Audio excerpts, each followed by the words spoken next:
What's going on, guys? Ghost here, and I found another cool video. It's called Top 10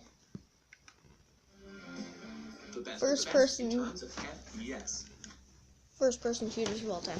Let's get right into it.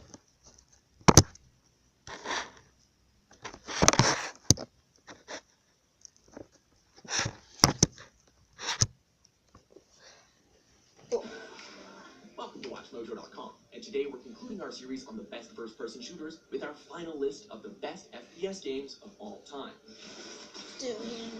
Before we begin, we publish new videos every day, so be sure to subscribe for more great content. In case you haven't been following along, we've been doing a series on the top 10 FPS games per decade, going from the 90s to the 2000s and 2010s. Today, we present you with the culmination of our series by skimming the top of those lists and counting down our picks for the top 10 of all time. An entry had to have made the previous lists to qualify. And if you don't see your favorites here, be sure to check out the preceding 3 videos to see where they stacked up. Now, lock and load and prepare for some nasty comments. Number 10, Metroid Prime. Is that Samus? I think that's Samus. Nintendo and first-person shooting. Who would have guessed that this would turn out well? Released for the Nintendo GameCube in 2002, newcomer developer Retro Studios went about the unenviable task of conveying the Metroid franchise's take on atmospheric action platforming in a first-person perspective.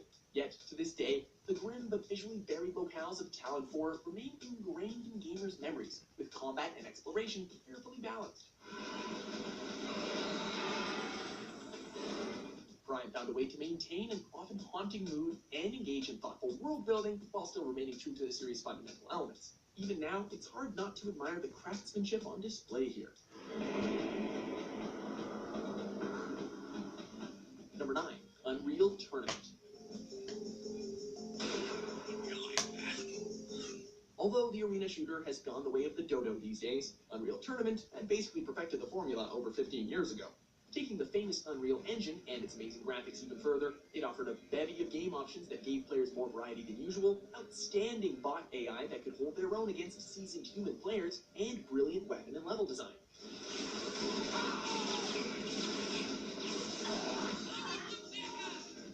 The game was remarkable for being a polished final product offering smooth gameplay, almost flawless performance, and functionality, and most importantly, an incredibly exciting and fun experience. With multiple sequels and community mods following it, it's no surprise that Unreal Tournament is still going strong after all this time.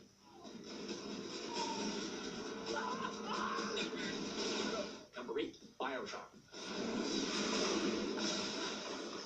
If there's an art to the construction of an FPS, then this one's quite the masterclass. BioShock took the gaming world by storm, enchanting players with its Art Deco design sensibilities and the tragic beauty of its underwater setting. Yet, beyond the blend of grotesque imagery and classical influences, the game proved exciting in its gameplay, which emphasized using superpower-esque abilities called plasmids in tandem with normal weapons.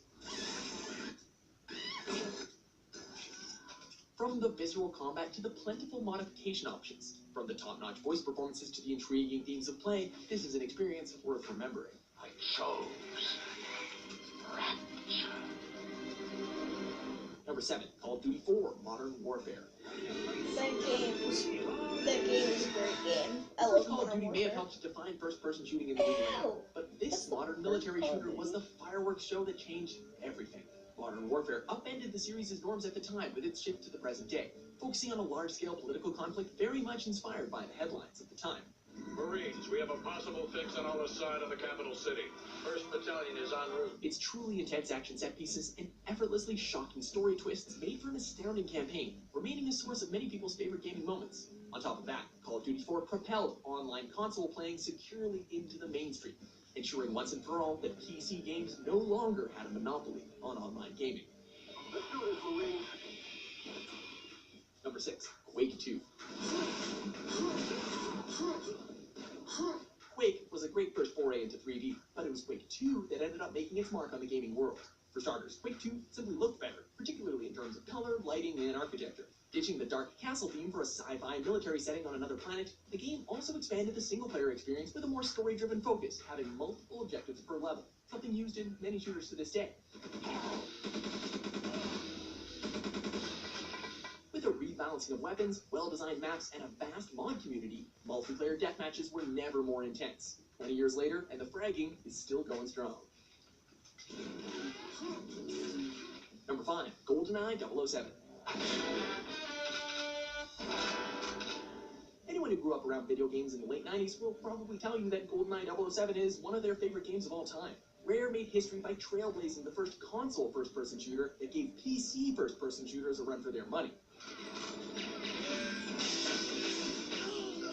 The realistic and atmospheric single-player experience was pretty much without equal. Stealth was a big part of the game as well, a first for an FPS of any sort. But people will no doubt have fond memories of the endlessly fun and intense split-screen multiplayer matches as well. GoldenEye 007 revolutionized the genre, and it's no wonder it's considered to be one of the greatest games of all time.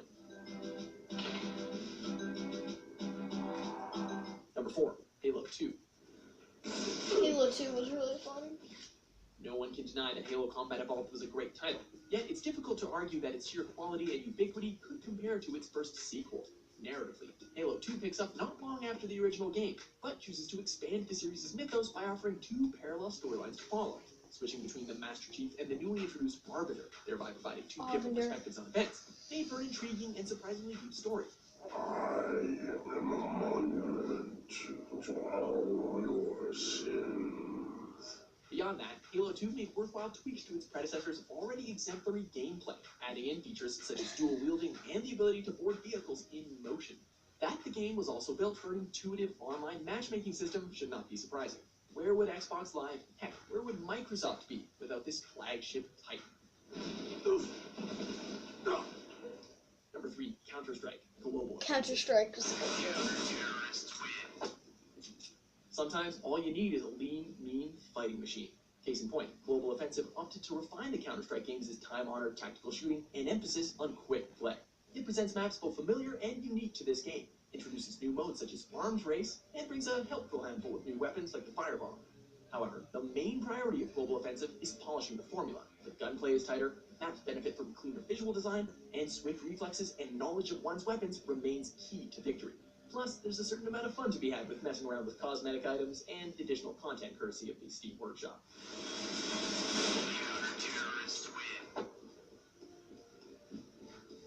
Number 2, Doom. I love the music in Doom. It's hard to find any video game that's had more of an impact on popular culture than Doom. The significance of Doom, both as a video game and a first-person shooter, cannot be understated. While Wolfenstein 3D may be the grandfather of the FPS genre, there's no question that Doom put them securely on the map and kept them where they are till this very day. For much of the 1990s, the term Doom clone would be used until the term first-person shooter became solidified, which goes to show how Doom overshadowed everyone else in the market. From movies to comic books to real-world controversy, Doom's impact was felt well beyond the world of video games, and shooters wouldn't be the same without it. Especially not Doom 2016, which was awesome, by the way. Before we unveil our number 1 pick, here are a few honorable mentions. No, the world could always use more heroes. Listen up, gentlemen. Intel reports a significant military presence on the island. We have the element of surprise, so let's use it. Duke Nukem. Number 1, Half-Life 2. Ooh, I love Half-Life. Turns out the right man in the wrong place really does make all the difference in the world. Released in 2004, Half-Life 2 carries forth its predecessor's immersion-first approach to gameplay and expands upon it. Half-Life 2 is one of my favorite Xbox 360 games. Whether using the iconic gravity gun or not, the physics in Half-Life 2 allowed for puzzles that made real-world sense and a world that felt reactive and alive like nothing players had ever seen. But the brilliance of Half-Life 2 was more than just fancy technology. It taught you its systems without tutorials, it told its story without giant swaths of exposition, and it let you behave like a real thinking person using real-world logic. It was smart, it treated players like they were smart too, and it's our choice for the best FPS of all time. Do you agree with our picks? Check out these other great clips from Watch Mojo and subscribe for new videos every day. Okay, so that's the end of the video. I hope you guys liked it, and I'll see you in the next video. Bye-bye.